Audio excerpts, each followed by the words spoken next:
Welcome back to the Daily Taoist with Will S.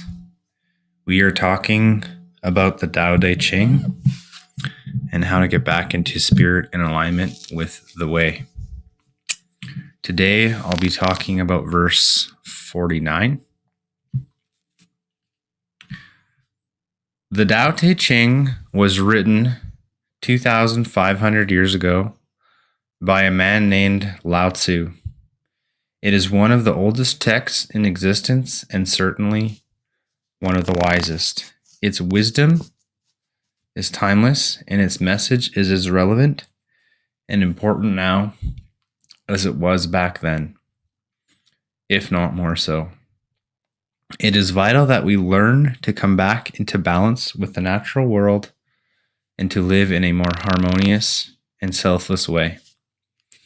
And the Tao Te Ching beautifully instructs us in bringing ourselves and our lives into alignment with the Tao. Verse 49. The master has no fixed mind. She understands the mind of the people. She treats those who are good with goodness. She also treats those who are bad with goodness, because goodness is the nature of her being. She is kind to the kind. She is also kind to the unkind, because kindness is the nature of her being. She trusts people who are trustworthy. She also trusts people who are not trustworthy. This is how she gains true trust. The master lives in harmony with all below heaven. Her mind is like space. People don't understand her. They look to her and wait. She sees something as her own self. She loves everyone as her own child.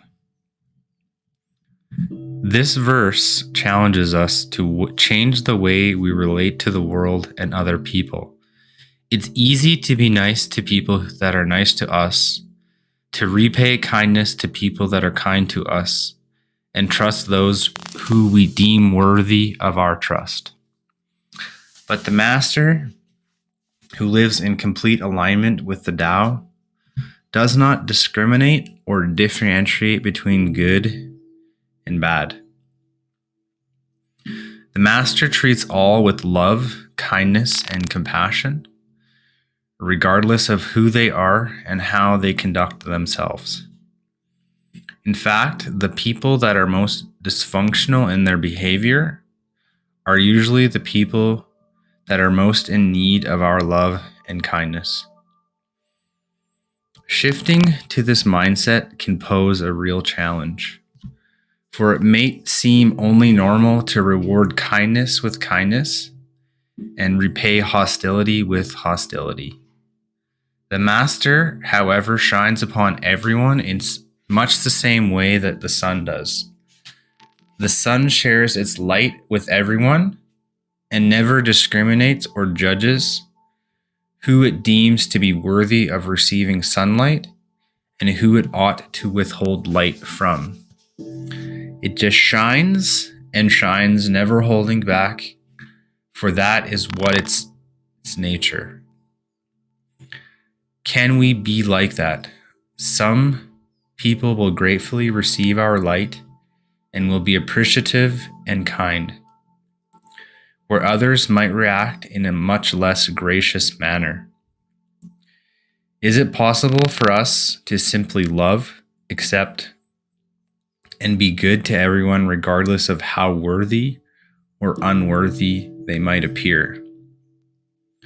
This brings me to one of my favorite quotes by Hafiz. Even though after all this time, the sun never says to the earth, "You owe me." Look what happens with a love like that. It lights up the whole sky. This is a hard concept to grasp. It's even a difficult concept for me to grasp. There is a natural tendency to, like he says here, to treat those who treat us with kindness and then repay them with kindness, and those who show us hostility, we then show them hostility. But it's actually not in the way of the Tao to show hostility.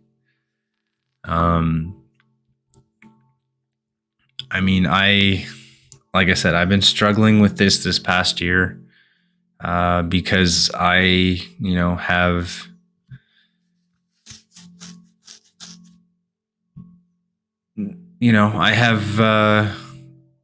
basically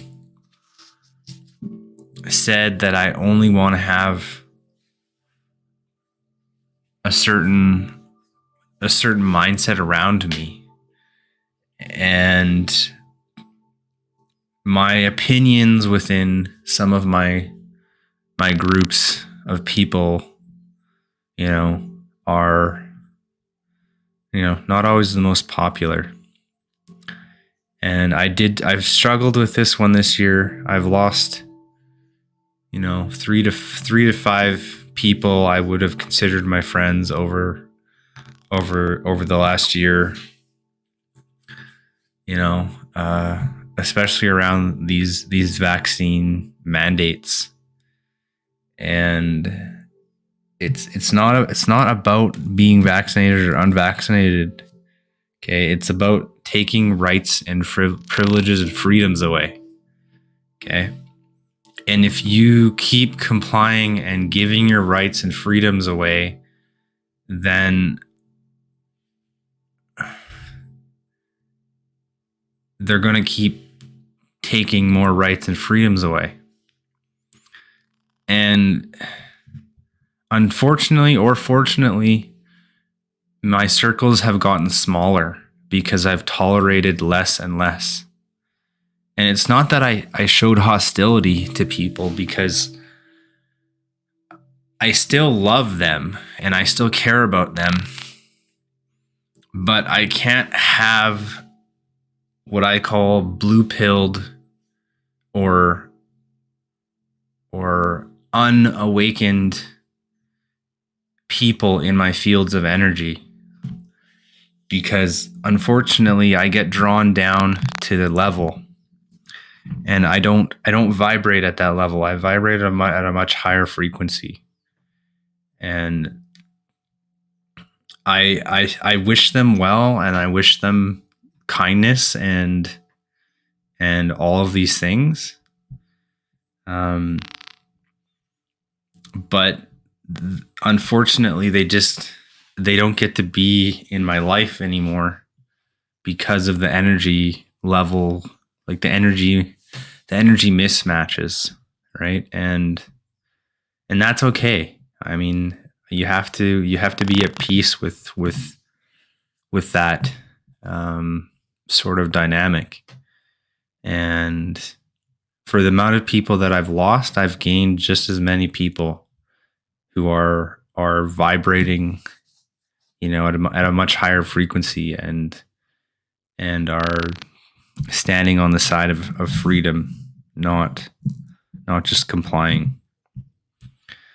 Okay. If you're listening to this podcast, wherever you are in the world, I truly do wish you well. I wish you love, kindness, prosperity, wealth, abundance. Health, wealth, and wisdom are my main pillars in life.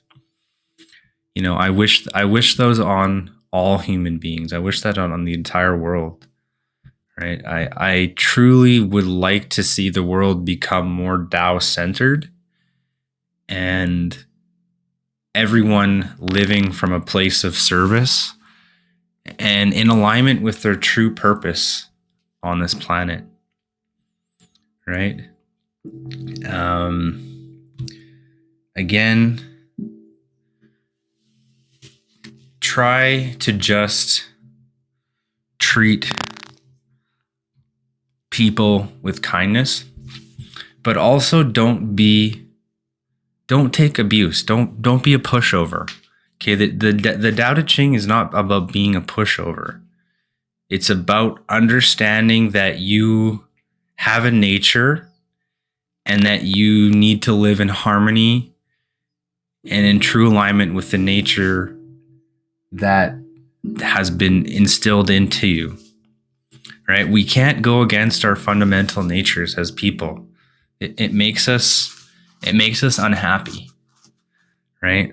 And when we have external push forces pushing upon us from, let's say, the outside government or our institutions, and in this case, our jobs, telling us that we have to do something that we fundamentally do not agree with. Okay. And if your nature is, to not comply because you know in your heart of hearts that it's wrong, then don't fight that feeling. Okay. I have tried to not, to not fight my nature, right? The more that I fight against my true nature, the more discordant I am and the less happy I become. And whether that makes me a popular person or not, I don't really care. Because I know what I'm doing is right for me. And in the end, through all of this, you have to do the thing that's right for you and not try and push your belief or your right. It's a kind of a catch-22. So just don't dogmatically follow things, and seek to understand the truth. Okay? Not just the latest narratives. Okay, I love each and every one of you on this planet, Mandelbrot or otherwise. If you'd like to get in touch with me, my coaching links are in the description. Reach out to me on Twitter at the Daily Taoist, and on Instagram _ the Daily Taoist. And I'd love to have a conversation. Cheers. Namaste from Will S.